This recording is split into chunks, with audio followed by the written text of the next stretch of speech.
every day. When the news breaks, we'll be there with bulletins on GB News, the People's Channel, Britain's news channel. Big news, big debates, big opinion. Patrick Christie's Tonight is the week's biggest show. Every weekday, 9 to 11 p.m, we've got the inside track on the day's top stories. There'll be sharp takes you won't get anywhere else. We will set the news agenda, not just follow it, and I want to bring you along for the ride. Whatever it is, we'll have our finger on the pulse. It's news, but it's this close to entertainment. Patrick Christie's Tonight, 9 to 11 p.m, only on GB News, the People's Channel, Britain's news channel. Good afternoon, Britain. Good afternoon, Britain. Join us, Tom and Emily, To find out what's happening in the heart of Westminster. and why it matters to you. Weekdays from midday, we bring you the most compelling stories from across the United Kingdom. And from your doorstep to our inbox, That's right, we want to hear from you, GB News. Britain's news channel.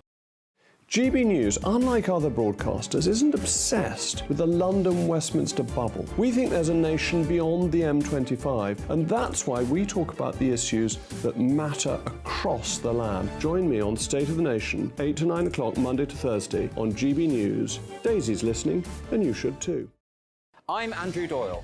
Join me at 7 o'clock every Sunday night for Free Speech Nation, the show where I tackle the week's biggest stories in politics and current affairs with the help of my two comedian panellists and a variety of special guests. Free Speech Nation, Sunday nights from 7 on GB News, the People's Channel, Britain's news channel. Tired of the usual focus-tested, pre-prepared Westminster runaround? Well, so am I. So you want higher taxes? Is your department to blame for this? Are you rethinking this policy? Every Sunday at 9:30, I'll be sitting down with those in power to get the truth about the issues affecting you. Let's be honest, we've known about the cost pressures of this project for years, not months. That's the Camilla Tominey Show, a politics show with personality. On GB News, the People's Channel, Britain's news channel.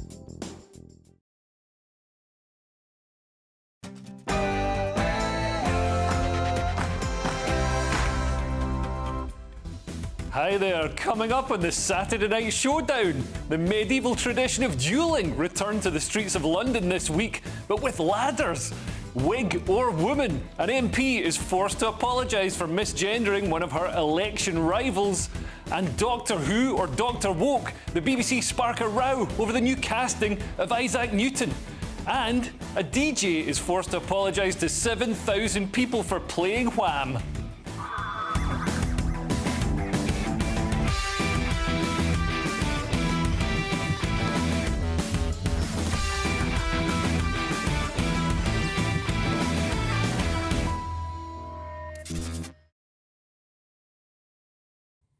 Discussing all this and much more, my brilliant panel. Joining me tonight are comedians Cressida Wetton, Paul Cox and Darius Davies. But first, let's get your latest news headlines from Sophia.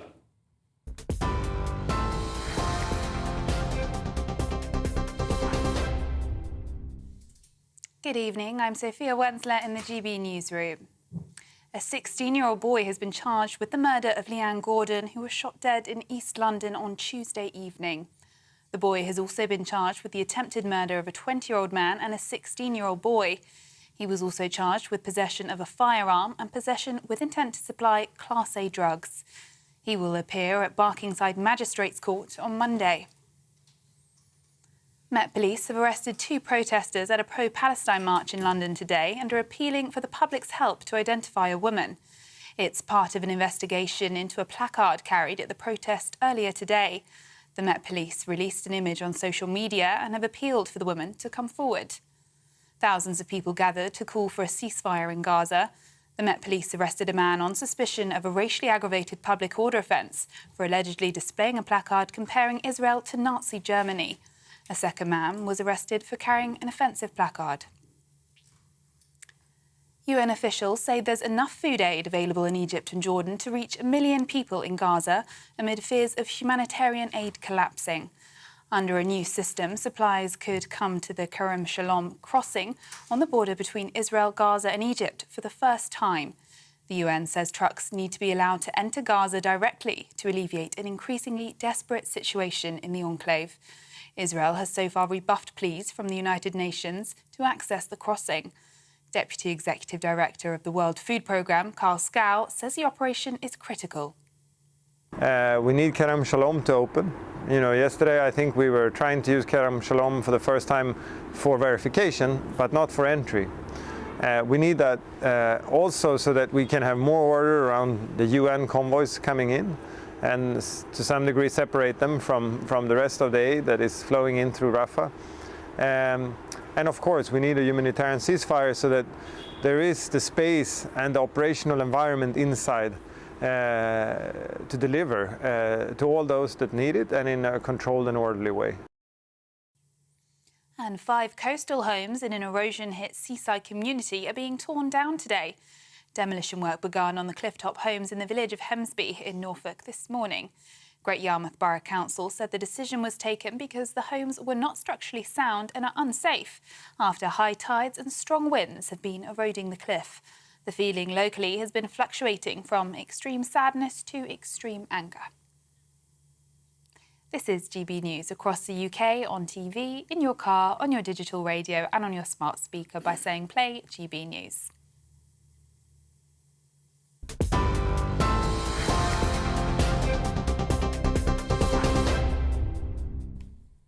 Thank you, Sophia. The medieval tradition of duelling returned to the streets of London this week, but not with flintlock pistols. This was with ladders, and not over the honour of some fair maiden, but over the flag flying above this land. What is the flag of England? You'd be forgiven for thinking it's this one, as you see it so often, but it's not. It's this one. You can tell it's this one because this is the one mocked by self-loathing leftists. Here's the clip. Honestly, give this Englishman a medal. He's pulling down a flag that makes many of my Jewish friends feel unsafe as they've seen people wearing it chant for their extermination. And the man who pulled the ladder down could have killed him. He should be put on the naughty step. However, this is Sadiq Khan's London and his police force have a 2-tier approach. So I'm fully expecting the Englishman to get 30 years in jail and the 2 hooligans who attacked him to get hired as hate crime advisors for the Met Police. But why are these Palestinian flags flying in London in the first place? There are hundreds in Tower Hamlets alone. The council say they had no involvement with these flags being placed in the borough. Really? Why don't they pull them down then? The flags are blocking lights and signs and they embolden anti-Semitism. But then, anti-Semitism is the norm for some leftists now. Just this week, we've seen the presidents of elite universities, Harvard, Penn and MIT, make excuses for students who call for the extermination of Jews. And we've seen the blue-haired, non-binary staff at a coffee shop in California stop a Jewish woman from entering the bathroom.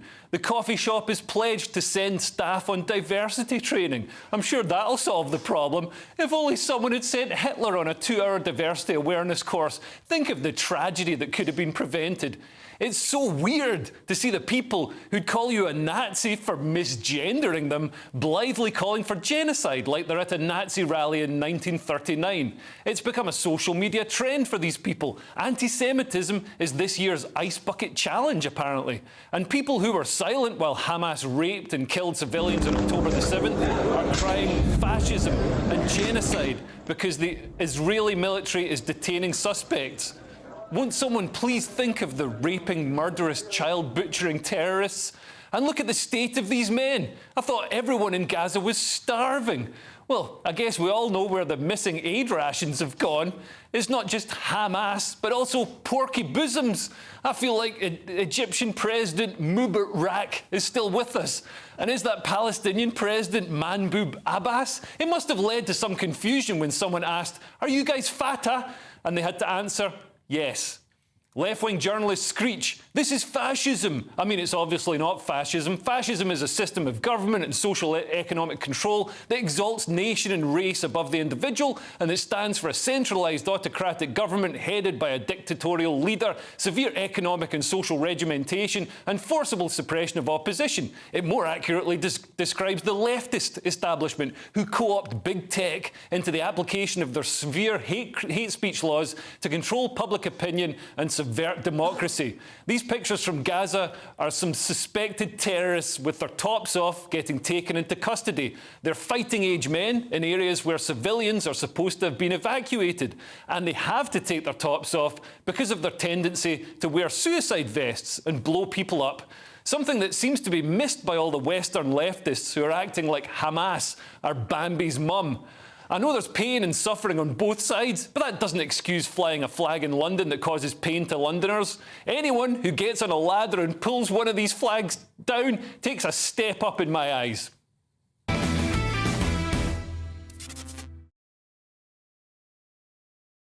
Joining me tonight are comedians Cressida Wetton, Paul Cox and Darius Davies.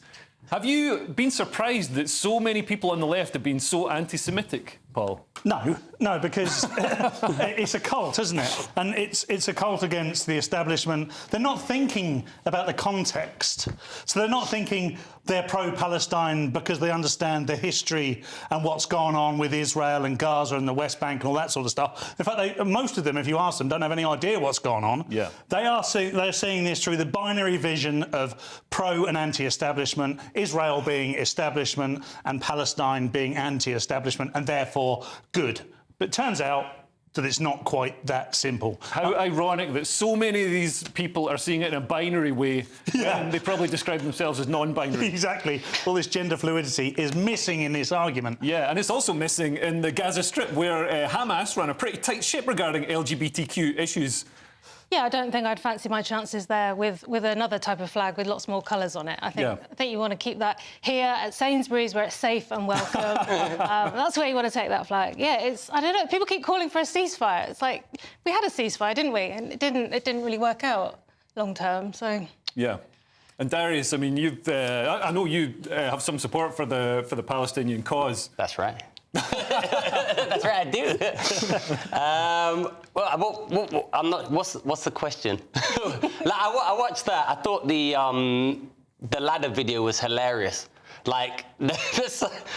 Did it remind you of like Royal Rumble? It reminded me of WWE TLC tables, ladders, chair match. He got pushed off, which was crazy, but then he got another ladder out of nowhere. Yeah, where did that come from? It was amazing. But the thing is, I have a feeling it's not because he was, you know, pro-Israel. I have a feeling if that was an Israel flag flying there, he would have taken that flag down as well. just from his bobble hat that he was wearing with the big St. George's flag. Yeah. But yeah, I mean, the Palestinian flag doesn't bother me flying, but I understand it shouldn't be flying. Like, if they're flying illegally, but that's the council's job to fly them. But it was funny to see those two guys. That first guy pushed him off the ladder, though. I could genuinely have killed the guy. Yeah. I was shocked when that happened. As it did to Mick Foley at Royal Rumble. Mick Foley would have survived that. But yeah, so seriously, you know, life-threatening. Yeah, that was a genuinely dangerous assault. Like, even I was like, well, that's too much. I mean, do you think the police will actually do anything about it? Do you think the police are not going to do anything? How are they going to find? They're not going to do any. If that was, like you said, the pride flag, then there'd have been a SWAT team there instead. But this is going to go on. I mean, just because they can only find out who it is from the video, right? Yeah. And the video is too not pixelated enough. You know, they can't zoom in and see anyone. It's just going to go. I'm sure they've got other cameras. I mean, I'm sure the ULEZ cameras would have caught that in crystal clear 8K. Well, who was if it was a number plate. Was that a woman? I think you could hear a woman speaking in the background saying, "Oh my God, I can't believe what they're doing." Like, call the police, love. Like, why are you just letting this go on? They should have to stop filming. Oh, the best thing is, though, right at the end of that video, like an advert plays, but it's so funny. I can't remember what it said, but I remember listening to the advert as it's playing. It's crazy. Yeah. So just if you go back, watch the video, watch the end and listen carefully. All right, go on. Well, I mean, we've seen the Met Police have this two-tier approach where basically, you know, anti-Israel protesters can do whatever they want. They can shout whatever genocidal slogans. They can romp all over the war memorials, drape the war memorials and those Palestinian flags that we've seen, which is a huge humiliation for Britain to be subjected, you know, to see our, you know, in our capital city, war memorials being desecrated like that. But then if any Englishmen turn up, if anybody turns up and so much as, you know, I saw somebody getting arrested for calling the protesters terrorists, when obviously a lot of the protesters were sympathising with Hamas, and a lot of them were actually dressed like Hamas. So they're LARPing as Hamas, but we're not just in their underpants out on the road. Well, they were not in Hamas's current outfit, but yeah, they had the bandana, the green bandana, and all the rest. Yeah, of it. you can. But are you shocked by the sort of just blatant, the flagrant two-tier policing in London? I'm not, because we've worked our way towards this over the last 4 to 5 years, where there are protected groups, usually minorities, and they fit within this. This is what I'm talking about with, establishment and non-establishment. The pro-Hamas, pro-Palestinian, non-establishment people will be seen as part of the minority group and therefore protected by the police because they've done so much training that's programmed them to believe that these people are in the right and anyone attacking them is not. I mean, let's go back to that guy, by the way, who not only has a flag ladder, but has a fighting ladder with them in the back. This is what I want to know. What was fantastic about that is, as the guy who pulled the ladder away, he went, mate, that's not even my fighting ladder. Yeah. And he went back and he got this other ladder from somewhere. And when the ladder swapped at one point, he was like, no problem, mate. I've been training for this moment all my life. And just managed to... He got very lucky. He managed to get away, didn't he? But no, fair play to him. Always carry a fighting ladder. That's what I say. Always carry a spare ladder. Or, I mean, if he'd had one very large ladder, he wouldn't have needed to put a step ladder on a rubbish bin, which I don't think is health and safety. I mean, that's a really good point. If the Met Police don't prosecute him for removal of a flag, they'll definitely prosecute him for health and safety. Well, they absolutely will, because there was no method statement undertaken, no health and safety risk assessment undertaken. Who was supposed to be holding the ladder? That is a two-man job. If you're going to climb up and pull flags down, and you've got a fighting ladder, you need someone to help you out, don't you? So, I mean, he's got this all wrong. He's in big trouble. The other two guys, let him off, like you say. Give him a sticker. Yeah. I mean, Darius, it's an interesting point that, like, people see Palestinians, Muslims, sort of, that side of things in this conflict as a minority, when they're not a minority in, on a worldwide scale, and they're not a minority in Britain compared to Jews. There's far fewer Jews. I mean, I think, look, basically what a lot of people, no one's complaining about Hamas, getting their comeuppance. No one's arguing with that. Most of the people protesting, and there's some people who take it too far and are anti-Semitic, but most of the people that are protesting are saying, listen, half of the population of Gaza are children. We're protesting to protect their lives. That's what it is. We understand Israel has a right to defend itself, but Israel also, as a part of the West and Western government, need to defend themselves, but do it responsibly and take all actions that they can to protect the civilian population, which, like I said, is half children. So that's what most people are standing up for. And that's when they're flying the flag, they're flying it in support of those children. Now, are there anti-Semites in the 100%? Are there idiots in the 100%? They need to be condemned and shunned. But most people are like, look, they genuinely, half the children is, and it reflects Israel taking such a strong stance, which is their right. The thing is, it ends up on our streets. Now, if you're English, it should worry you, because something's happening that we have nothing to do with, and we, end up on buses on July the 7th, and we're getting dragged into their affairs. So that's if you want it from a selfish UK point of view, that's a selfish UK point of view. But then, I've heard this put around that, Britain, America shouldn't be getting involved in this conflict, but it seems like those people, they're saying, well, just leave Israel to be wiped out by the people around it and the people, sometimes within it, that want to destroy it and, kill all the people there. That doesn't seem like morally defensible. No, I'm not saying that. I'm saying, listen, support Israel, but take a neutral stance, so that the Palestinians' rights are protected as well. And actually, that's better for Israel and for British Jewish people, because then British Jewish people aren't at the mercy of Netanyahu going crazy and to try to protect his presidency. What about Hamas? I mean, surely that's the organisation that's responsible, the Gazans are as much hostages as of Hamas as the actual hostages. Most of the Gazans now have turned on Hamas. Hamas. But I can show you. We've got some a graphic coming up that's going to show the level of support for Hamas in Palestine. I know. Well, okay. Well, let me have a look at this. This graphic here. So 59% of Palestinians strongly support the October the 7th attack. That was an attack when civilians were murdered, raped, just the most horrific stuff. But who's and another 16% supported to some extent.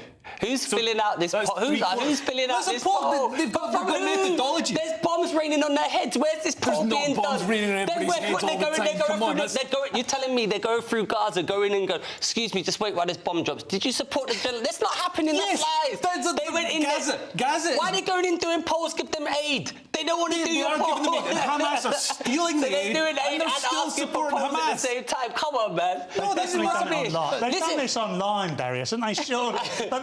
The shopping malls are shut. You can't stand there jangling the old, raise money for Hamas, sign this.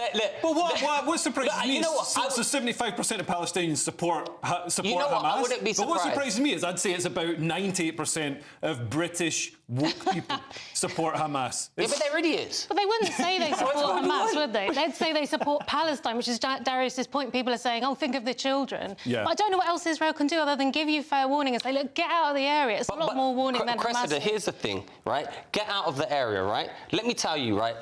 Get here, you've got to go from London, from wherever we are in central London, to Croydon. You've got to do that. The roads are all bombed. Awful. You've got to do that. The roads are all bombed. And you've got to drag your old age mum who's in a wheelchair. And also Hamas are trying to stop you because they want the civilians. They want the civilians where they're going to get killed because then they've got more dead civilians to parade in front of the cameras. OK, well... We're going to leave that there, but don't forget, on a lighter note now, don't forget that Nigel Farage bids to reach the I'm a Celebrity final tonight. If you want to register to vote for Farage, you'll need to grab your phone, scan the QR code on screen and download the app. As Nigel says, you can vote for him 5 times a day. It's not like a general election, this one. Next up is The Week in Trans, starring Melissa Poulton, the Illinois Cycling Championships, and a trans refugee from Saudi Arabia is in trouble with the law. But first, what happened next? We'll reveal in a couple of minutes.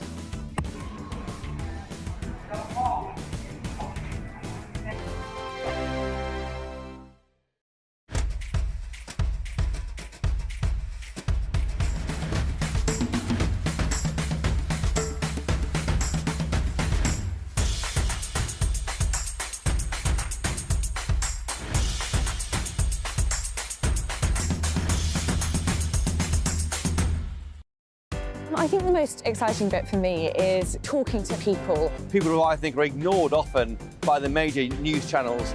We're going to give news they want to hear. There's a voice there that needs to be heard. I think there's a chance here for a diversity of opinion to be expressed, which you don't find elsewhere. It's really exciting. We don't hold back. We're free to say how decisions that are taken here affect us all around the country. Only on GB News, the People's Channel, Britain's news channel. There's only 3 people you can trust in life. Your doctor, your lawyer, and your nana. I'm not sure. So join me, Nana Aquare, at 3 p.m. every Saturday and Sunday, where we discuss the biggest topics of the weekend. Be ready for battle. Could you be quiet? What is this? It's my new teeth. It's your new teeth. I don't bite. Well, not without a good reason. Always honest, always fun. Every weekend at 3 p.m. on GB News, the People's Channel, Britain's news channel. I'm Michelle Dewberry, and I'm not here to tell you what to think. I'd much rather hear what you have to say. So, send in your opinions to gbviews@gbnews.com. Keep them clean, and you never know, I might read them out. With my panel here on Jubes & Co, we debate, we get stuck into the issues of the day on a show where all views are welcome, especially yours. GB News, the People's Channel, Britain's news channel. Join us every night on GB News at 11 p.m. for Headliners, which is 3 top comedians going through the next day's news stories, which is exactly what you need, because when the establishment has gone crazy, you need some craziness to make sense of it. Headliners. You don't have to bother reading the newspaper. We've got it covered for you. Every night at 11 p.m. and repeated every morning at 5 a.m. We won't send you to sleep like some of the other paper review shows out there. So join us 11 p.m. every night on GB News. The People's Channel, Britain's news channel. Who is it? We're here for the show. Welcome to the Dinosaur Hour with me, John Cleese. I was married to a therapist. And you survived? I thought we were getting Hugh Laurie. Second best.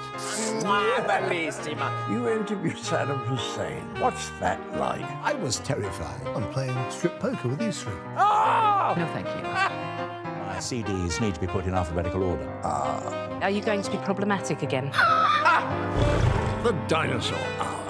Sundays on GB News.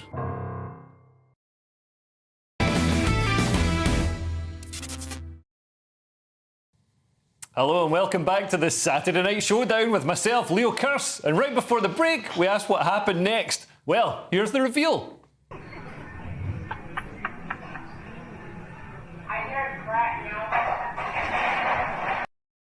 Knew that happened. That looked like the ladder fighter. You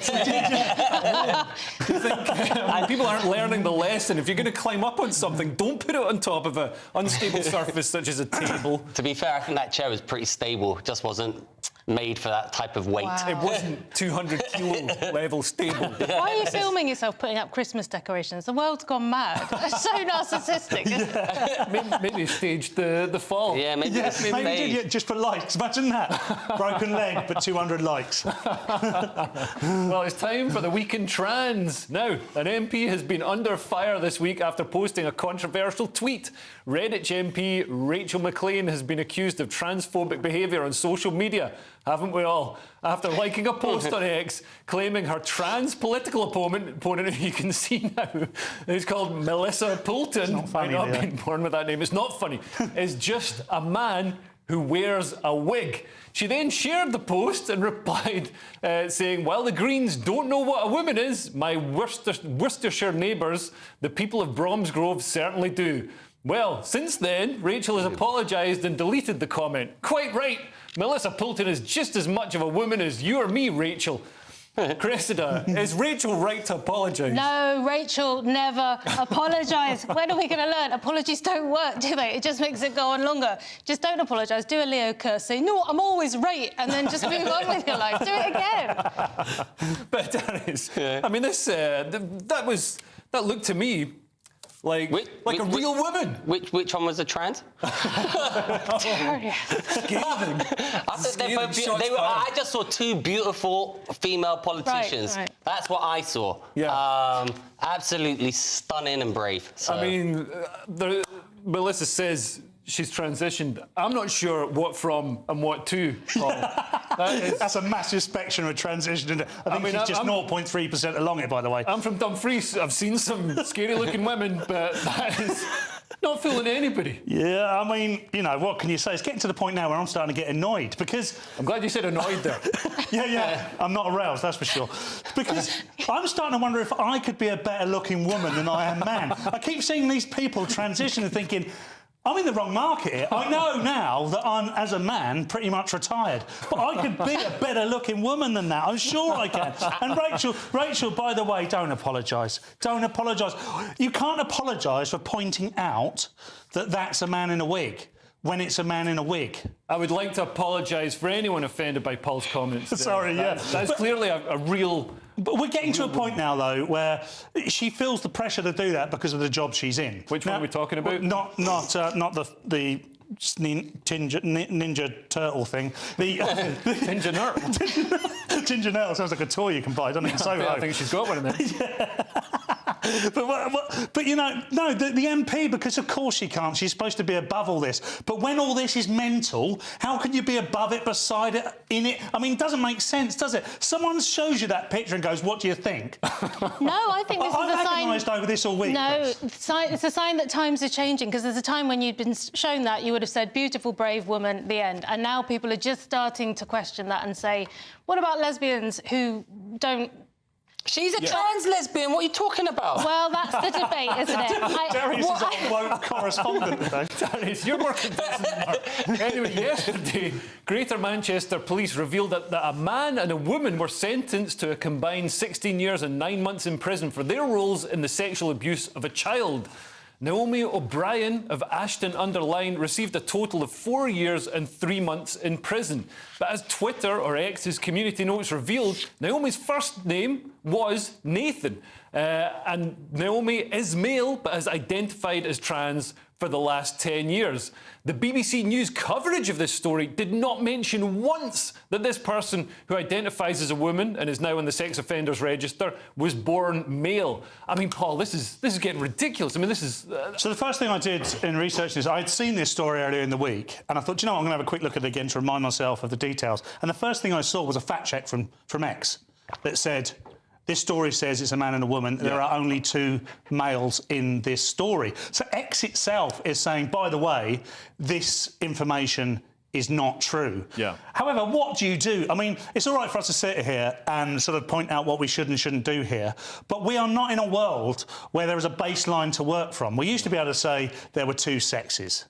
Wrong. There are not 2 sexes. There are millions of them, and if you get it slightly wrong, you're out of work. So I'm not surprised that people at the BBC or any news channel or any journalist is no idea what to do here. You are best just to go along with it. Yeah. You're best just to go along with the... They used to do these psychology experiments where they learn, where they were trying to figure out how people get into cults. And what happens is, after a while, people, you know, say that's a cup there, and there are 10 people in this room who say what that is. The first 9 people say that is a spoon. The 10th person will say it's a spoon too, irrespective of what they see, because they will no longer trust their eyes and will follow the group. No way. So this is, so we've almost been sort of, as a community, we've been gaslit. We have been fully gaslit on an international scale. But we still have to say cis. This word that means... Yeah, you're right, but we don't. Well, I just think it doesn't make sense, does it? They don't stick... The people that believe in this stuff don't stick to their own logic, because you wouldn't need the word cis if you didn't... Which, if anybody doesn't know, means identifies as the gender or sex that they were born as. You wouldn't need that phrase at all if you didn't feel that there was some difference between a trans woman and a woman. And it could have said trans woman. Why doesn't it say that? And Darius, I mean, we've seen this time and time again, where there's a male who's, committed some sort of horrific sexual crime, but it's just recorded by the BBC, recorded by the police as being trans. Yeah, and sometimes men, there's an incentive for men to transition when they commit some sort of horrific crime like that, because then they get a new identity. So anybody searching for their crime, if it's committed under their dead name or their old name, the details are hidden. Let me just take a sip from my spoon. You know what? But is this so now? Will that person be registered? Naomi is the sex offender, or will her old name be registered as her old name be registered as sex offender? Because she could detransition, then she'd be off the register. Yeah. Could live her life. That's actually a serious, like a point to consider. But what's interesting is what I'd like to know is. In the last few years, there's been an exponential rise of sexual assaults committed by women. And has there? Yes, there has. I've seen the result. I've seen the statistics myself, Cressida. Yeah, but the statistics... And women need to do better. This toxic femininity that you're all getting from Instagram, I can't put my finger on what's causing this. But I know, look at how boss babes and all this, whatever. Boss babes. Well, I can't say the B word, so I have to improvise.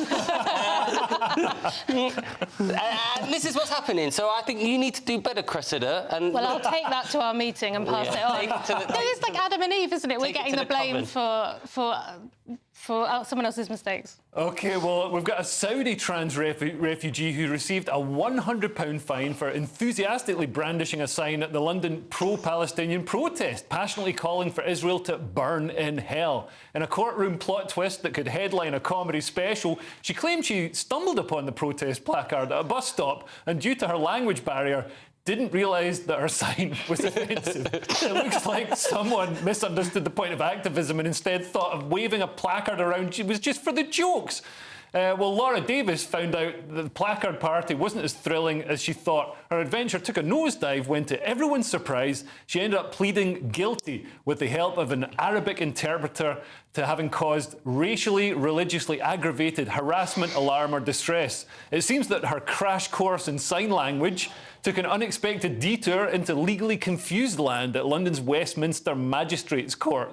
Darius, was this a good excuse? I mean, not really, because if she couldn't understand what it said, imagine if that had been a pro-Israel sign that she'd accidentally picked up and went to the... So she knew what the sign said, but she's a Saudi Arabian trans refugee here to, you know, because she'll be persecuted in her own country, yet she's going to hold up a sign to persecute others. But the most kind of outrageous thing about that for me was her name, Laura Davis, from Saudi Arabia.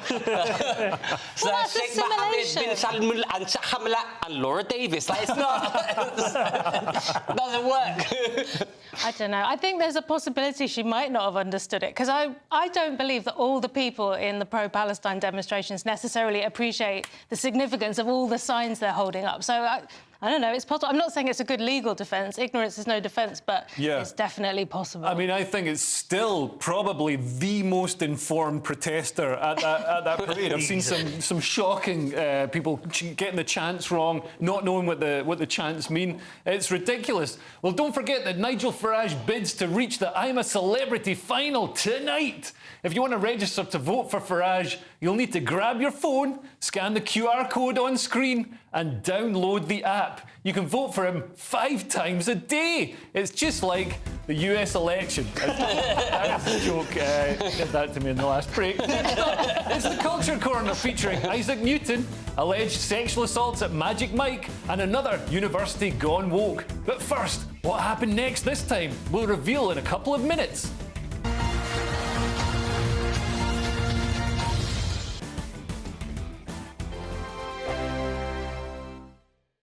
Your weekend starts here with Friday Night Live with me, Mark Dolan, 8 till 9 on GB News. Big stories, big guests and big laughs as we get you ready for a cracking weekend. That's Friday Night Live with Mark Dolan, Fridays 8 till 9 on GB News. Bring your own drinks, the admission's free. Wake up to the headlines with Headliners every morning at 5 a.m. We treat you to the day's biggest stories before anyone else, 7 days a week. You can catch up on everything you need to know before you've even had your kippers. Headliners every morning at 5 a.m, only on GB News, the People's Channel, Britain's news channel. In the GB Newsroom, we bring you the news as it happens. With our team of dedicated journalists across the UK, we're ready to give you accurate reporting every day. When the news breaks, we'll be there with bulletins on GB News, the People's Channel, Britain's news channel. Big news, big debates, big opinion. Patrick Christie's Tonight is the week's biggest show. Every weekday, 9 to 11 p.m, we've got the inside track on the day's top stories. There'll be sharp takes you won't get anywhere else. We will set the news agenda, not just follow it, and I want to bring you along for the ride. Whatever it is, we'll have our finger on the pulse. It's news, but it's this close to entertainment. Patrick Christie's Tonight, 9 to 11 p.m, only on GB News, the People's Channel, Britain's news channel. Good afternoon, Britain. Good afternoon, Britain. Join us, Tom and Emily, To find out what's happening in the heart of Westminster. and why it matters to you. Weekdays from midday, we bring you the most compelling stories from across the United Kingdom. And from your doorstep to our inbox, That's right, we want to hear from you, GB News. Britain's news channel. GB News, unlike other broadcasters, isn't obsessed with the London-Westminster bubble. We think there's a nation beyond the M25, and that's why we talk about the issues that matter across the land. Join me on State of the Nation, 8 to 9 o'clock, Monday to Thursday, on GB News. Daisy's listening, and you should too. I'm Andrew Doyle. Join me at 7 o'clock every Sunday night for Free Speech Nation, the show where I tackle the week's biggest stories in politics and current affairs with the help of my 2 comedian panellists and a variety of special guests. Free Speech Nation, Sunday nights from 7 on GB News, the People's Channel, Britain's news channel. Tired of the usual focus-tested, pre-prepared Westminster runaround? Well, so am I. So you want higher taxes? Is your department to blame for this? Are you rethinking this policy? Every Sunday at 9:30, I'll be sitting down with those in power to get the truth about the issues affecting you. Let's be honest, we've known about the cost pressures of this project for years, not months. That's the Camilla Tominey Show, a politics show with personality. On GB News, the People's Channel, Britain's news channel.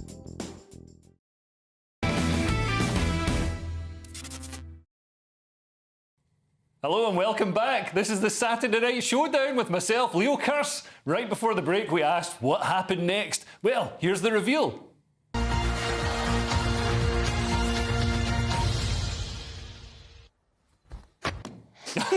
Nice and quick there. I mean, did you? I take it you've all seen that. Yeah, already? I mean, they pixelated it, so I don't really know what happened, but I have seen it. Yeah, it's not pixelated on Twitter. She's holding up a parsnip. Yeah, I just hope so. I saw you do it on Headliners the other night. Yeah, we're not going to talk about that because I didn't realise at the time, but apparently it breaches Ofcom rules. So. Sorry. Yeah, I thought I was making a astute, pithy joke. It turns out I could get fired. But this is, I mean, a lot of people have said that this is the BBC don't respect their viewers, but I mean, it's obviously people joking around in the studio. Well, they don't respect their cameramen. Obviously, it's just an in-joke, isn't it? They're having a laugh in the break. Yeah. Except she doesn't know how to count down. She's supposed to be counting down, and that's the way she decided to do one. Yeah. It's like, well, you shouldn't. But should the BBC be having a laugh with our money? I mean, it's not my money. Yeah, it's not my money either. Wait, who pays the TV license? I pay mine. Yeah, I pay mine. You pay yours? You don't I do pay mine. I've got TV license. I mean, we do watch the BBC. In our house occasionally. You've got to. So you kind of got to, haven't you? Yeah, I just go around my neighbours. And if you go on the internet, they say you can't watch the video unless you've got a licence. And there's, I just won't break the law like that, Lee. Right, yeah. Well, what I do is I get one of those all-for-one remote controls. Just go into my neighbour's garden and watch it through the window. Watch it through the window. He thinks his TV's broken and I'm catching up on EastEnders. I can't hear what they're saying, but, you can kind of tell what's happening. She's Iranian, that presenter. That's the traditional Persian greeting. That's how... Salam! Yeah, that's how we say hello in Iranian. Well, it's time for Culture Corner. Me and my brilliant panel are going to tell you what's been happening in the entertainment world. The woke left hypocrisy brigade is at it again after a person of colour was cast to play Isaac Newton in the new Doctor Who series. Isaac was, in fact, a white man, and had this casting been the other way round, I'm not sure the argument that it's a work of fiction, not a documentary, would quite float. Here's a clip.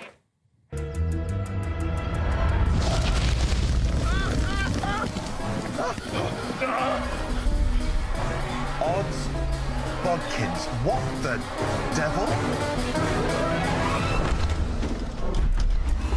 Oh, sorry, we're just slightly out of control. My friend Donna, this is Donna Noble, she just dropped some coffee into the console.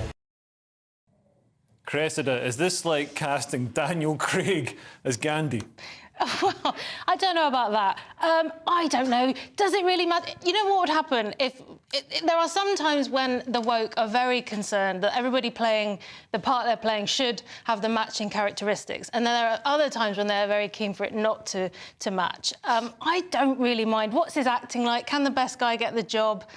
I don't... Yeah, but surely the best guy for the job is somebody who looks at least a bit like Sir Isaac Newton. Was he a sir? I don't even know. I mean, because he didn't even have the same sort of shape, facial features as Isaac Newton. I don't know what Isaac Newton looked like. I mean, I know he's a white bloke. Exactly. Yeah, if you look at him now, he looks really ill. What do you expect? I mean, I'm not sure. Paul, I don't think you understand the gravity of this situation. They said in this story, by the way, that he was the founder of gravity. Like he established it in some way. Like he wasn't always there. Before that, we were just floating.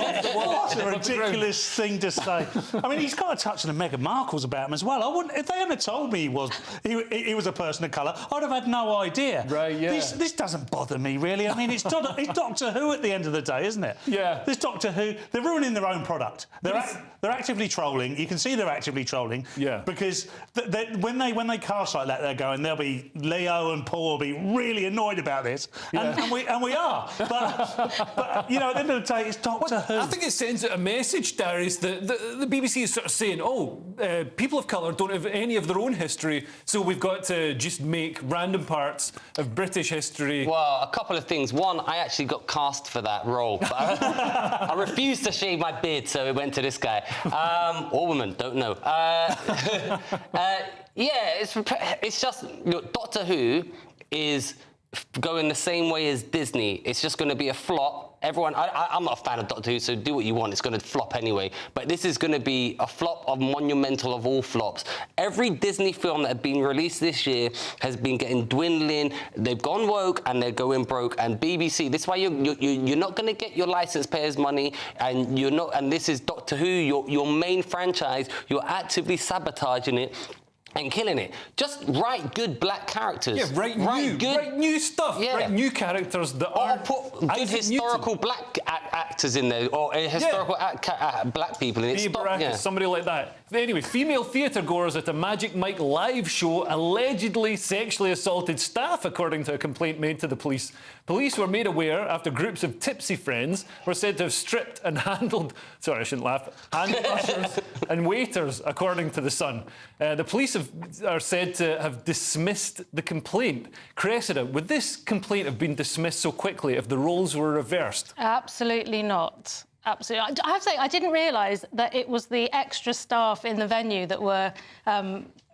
I thought they were touching the goods, you know what I mean? Like the performers. Yeah, that would make sense. And I'm very judgmental, and that makes me feel differently about it. But no, I mean, it's fascinating, isn't it? Yeah. We know that men don't get as upset as women on average for this kind of thing. I've seen Darius crying in the toilet. Well, that's why I said on average, because there's always exceptions. Darius used to work as a stripper, of course, paint stripper. No. Hey-o. But Darius, I mean, seriously, it is something when you're performing comedy. Sometimes, you know, you get the cougars wobbling up to you with a glass of wine in their hand. Oh yeah, they happily like pinch your bum or do any, or touch you up, and you're like, this is a bit uncomfortable. Yeah. And definitely, if it was the other way around. But when it happens to a man, it's just funny. Do you think it's because you perform in those leather chaps, though, or not to victim blame? But... Listen, I could perform naked and it still wouldn't give them permission to touch me. Absolutely, Stop victim shaming me. Paul, do you believe all men? Yes, absolutely. I've been touched by the ushers, and it's very uncomfortable, I can tell you, Leo. Moving on. Last year, with that disturbing thought in our mind, last year, Bristol University quietly... Nigel Farage. Don't forget, Nigel Farage bids to reach the I'm a Celebrity final tonight. If you want to register to vote for Farage, you'll need to grab your phone, scan the QR code, etc. Where was the thing that I was reading? It suddenly changed. It was going so... Anyway, if you want to register to vote for Farage, you'll need to grab your phone, scan the QR code on the screen, download the app. You can vote for him 5 times per day. It's part of the democratic process. Don't worry, you're not breaching anything. Next on the Saturday Night Showdown, in Cursed or Blessed, we'll discuss some of the week's heroes and villains, including Whamageddon. But first, what happened next? We'll reveal in a couple of minutes. Can be avoiding responsibility for taking away those things that are killing people on a...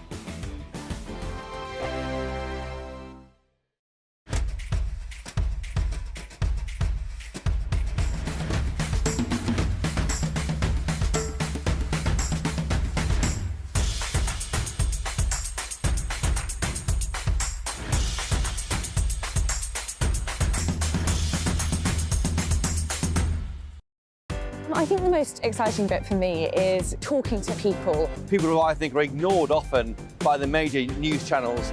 We're going to give news they want to hear. There's a voice there that needs to be heard. I think there's a chance here for a diversity of opinion to be expressed, which you don't find elsewhere. It's really exciting. We don't hold back. We're free to say how decisions that are taken here affect us all around the country. Only on GB News, the People's Channel, Britain's news channel. There's only 3 people you can trust in life. Your doctor, your lawyer, and your nana. I'm not sure. So join me, Nana Aquare, at 3 p.m. every Saturday and Sunday, where we discuss the biggest topics of the weekend. Be ready for battle. Could you be quiet? What is this? It's my new teeth. It's your new teeth. I don't bite. Well, not without a good reason. Always honest, always fun. Every weekend at 3 p.m. on GB News, the People's Channel, Britain's news channel. I'm Michelle Dewberry, and I'm not here to tell you what to think. I'd much rather hear what you have to say. So send in your opinions to gbviews@gbnews.com. Keep them clean, and you never know, I might read them out. With my panel here on Jubes & Co, we debate, we get stuck into the issues of the day on a show where all views are welcome, especially yours. GB News, the People's Channel, Britain's news channel. Join us every night on GB News at 11 p.m. for Headliners, which is 3 top comedians going through the next day's news stories, which is exactly what you need, because when the establishment has gone crazy, you need some craziness to make sense of it. Headliners. You don't have to bother reading the newspaper. We've got it covered for you. every night at 11 p.m. and repeated every morning at 5 a.m. We won't send you to sleep like some of the other pay-per-review shows out there. So join us 11 p.m. every night on GB News. The People's Channel, Britain's news channel. Who is it? We're here for the show. Welcome to the Dinosaur Hour with me, John Cleese. I was married to a therapist. And you survived? I thought we were getting Hugh Laurie. Second best. You interviewed Saddam Hussein. What's that like? I was terrified. I'm playing strip poker with these three. Ah! No, thank you. My CDs need to be put in alphabetical order. Are you going to be problematic again? The Dinosaur Hour. Sundays on GB News.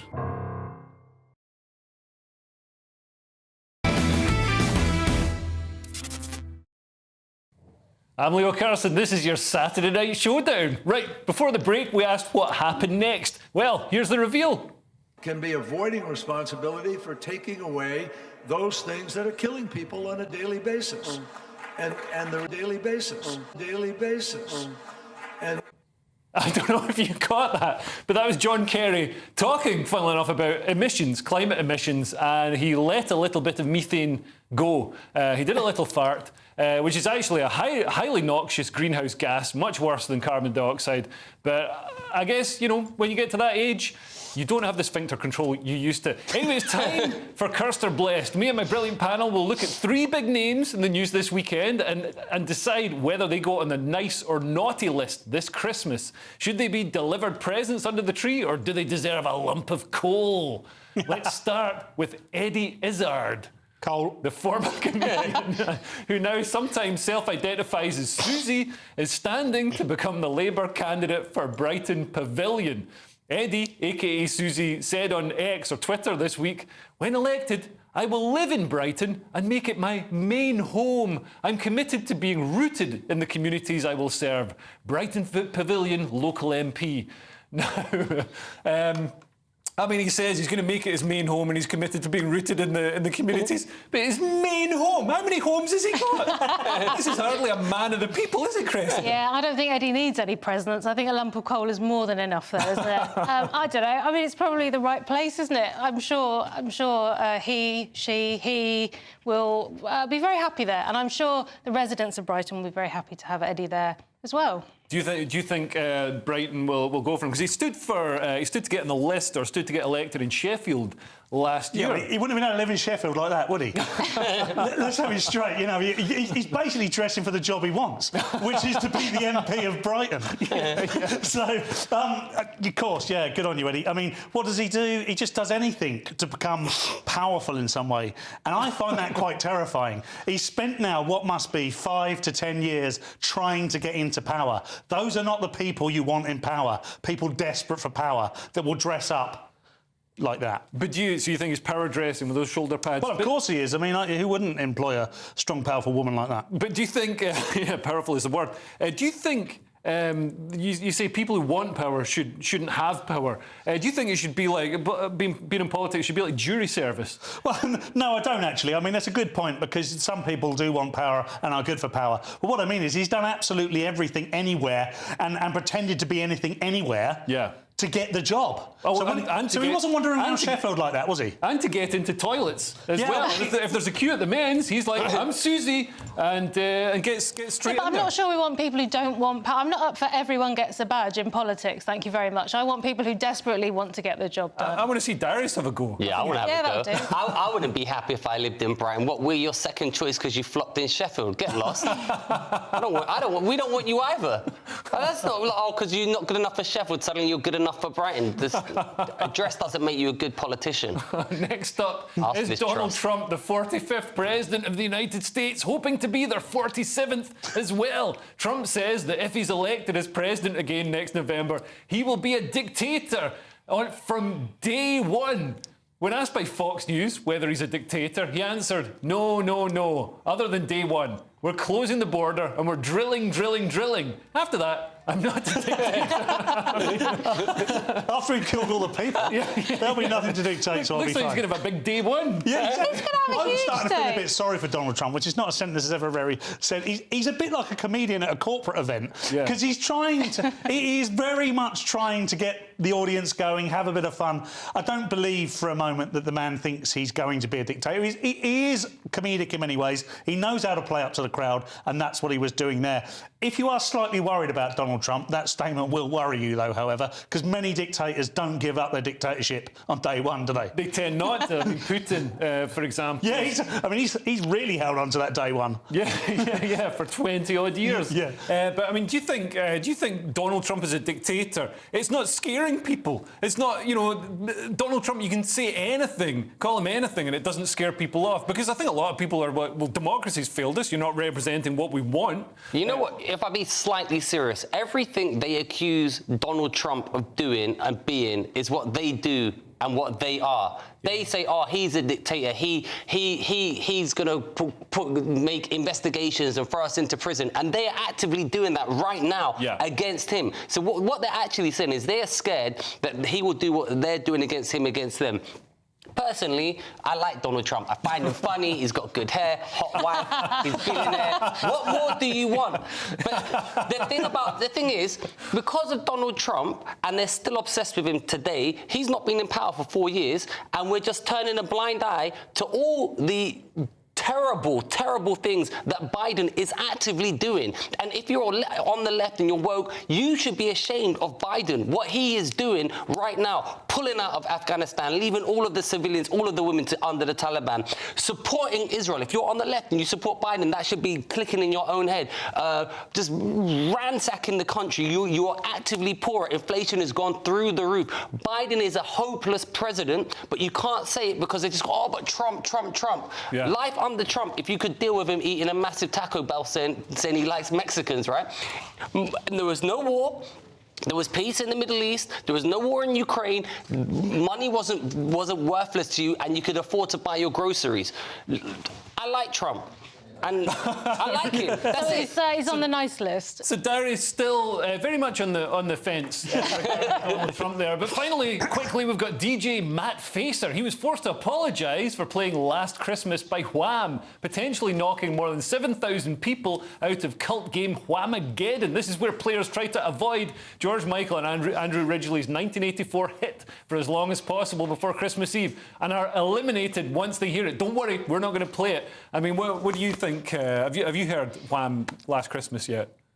No, I haven't. Not only in my head. Paul had to explain this game to me earlier. I don't do sport as a rule, so it turns out so far I'm winning. I'm so glad it was him and not me. I haven't heard it yet. I think this is quite funny, and if you actively take it that seriously that you're going to get angry that you overheard it at a football match, you're probably an idiot. Yeah, I mean, in fairness to the 7,000 people at the football match, they didn't storm the stands and hang the DJs. They did moan, and it has made the national news. It's made the national news. I'm very upset. I mean, there's not much else happening in the world right now, so, you know. Anyway, right up next is Mark Dolan tonight. Mark, hi. Listen, I'm loving the Whamageddon chat. Let me tell you, I listen to Last Christmas every day of the year, and it causes me to question my sexuality. Listen, Leo, we've got a really busy show. First of all, I'll be exposing the British institutions that hate Britain. That's my take at 10. And in my big opinion, could it be that Rishi Sunak will be out by Christmas? There's speculation that Kemi Badenoch is being lined up for the top job. So massive show for you. We've also got a big story in the United States. Kate Middleton, Princess Catherine, beats Meghan Markle to become America's top royal. All of that plus much more. We're live at 9. Amazing, Mark. That sounds fantastic. And thank you so much to my brilliant panel tonight, Cressida Wetton, Paul Cox and Darius Davies. Darius, have you got any gigs you want to plug? Like the one Mark Dolan's just over there. It's a trick. Television. I'm done for the year. Anyway, see you again next week. Here's your latest weather from Ellie. Goodbye. Looks like things are heating up. Boxed boilers, sponsors of weather on GB News. Hello, welcome to your latest GB News weather. I'm Ellie Glazier. It's a very unsettled picture over the next couple of days with low pressure very much in charge of our weather. The first system brought plenty of wet and windy weather named Storm Ellen by the Irish Met Service, with Storm Fergus sat out to the west, bringing further wet weather through Sunday. Back to Saturday evening though, and a drier picture across parts of England and Wales as that band of rain has pushed its way into northern England, Scotland and Northern Ireland as well, where that heavy rain continues to fall on some very saturated ground, so some flooding is possible here. Under those clear skies though, further south we could see temperatures around 6 or 7 degrees, but perhaps just a little cooler across parts of Scotland. So a cloudy start across Scotland, but some sunny skies to begin with across England and Wales before the next system pushes in from the west, bringing some further spells of heavy rain and some strong winds too. Those strongest winds along those Irish Sea coast through Sunday afternoon and evening, but that rain continues to push its way north and eastwards into parts of Scotland through Sunday afternoon. Temperatures here generally around average, but a little milder again across the southwest, around 13 or 14 degrees. It's a cloudy start to Monday for most of us, with outbreaks of light rain and drizzle at times, but some heavier rain across parts of Scotland, pushing in from the east as we go through into Monday afternoon. The best of the sunshine, though, again across Wales and parts of England, where we could see some sunny skies through the afternoon. Temperatures generally around average for the time of year, and there's some hints of something a little bit more settled on the way through next week. A brighter outlook with Box Solar, sponsors of weather on GB News.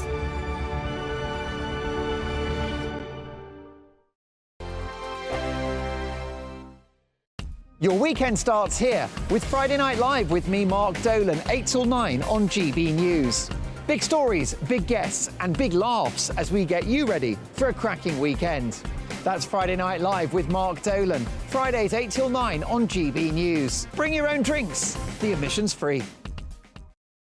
Wake up to the headlines with headliners every morning at 5 a.m.